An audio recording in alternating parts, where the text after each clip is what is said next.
Joey and his lab partner Luisa are working on a research project and have to give an important presentation to the group's industry collaborator at the end of the week.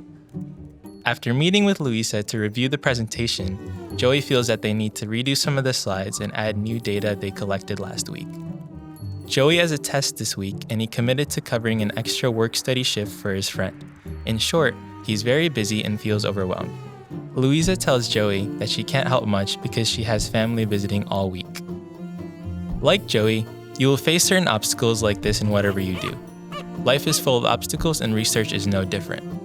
You will find that as you begin your research journey, you will hit barriers like confusing results, having to repeat the work, or even have conflict with a peer or mentor. Wouldn't it be nice to have a superpower to blast through all of your obstacles?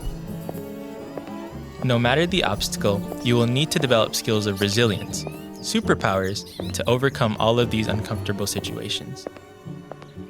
Joey ultimately has to make a decision on how to respond. He could react to the situation in a numerous amount of ways, but there are 3 common ways that most people tend to respond. Joey could decide that in order to avoid conflict with Luisa, he's not going to say anything and agree to fix the slides. He might even consider asking his professor if he could reschedule his exam and ask his boss to inconveniently cover the extra shift. What might happen to Joey if he chooses to be passive in every situation like this in the future? Is it possible that he might develop bitter feelings toward Luisa, get burned out, and even lose interest in the work?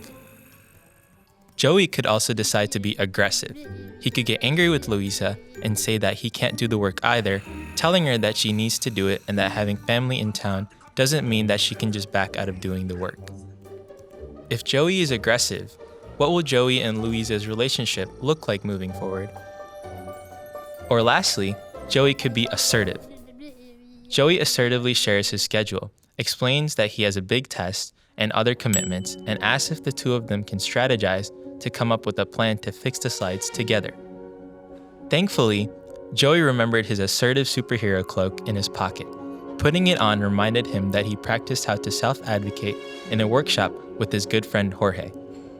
He learned about using I statements, such as, "I feel as though I am having to take on the burden of work to make sure we hit our goals," as well as empathic listening, such as asking Luisa questions to understand her point of view.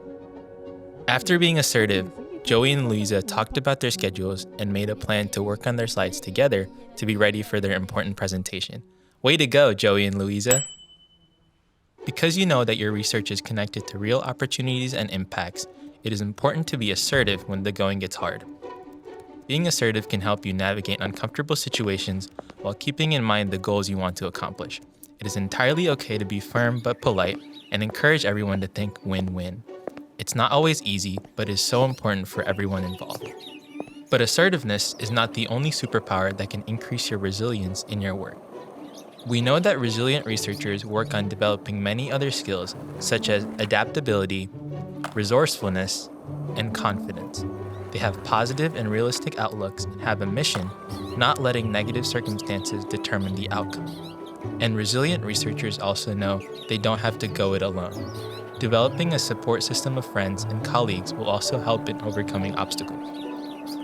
So ask yourself, what is an area that I need to practice being resilient in? What superpower of resilience do I need to develop? By being resilient and assertive in hard situations, by listening empathetically, creatively coming up with solutions, being adaptable, and not letting negative circumstances determine the outcome, you will be able to have success in every project that comes your way.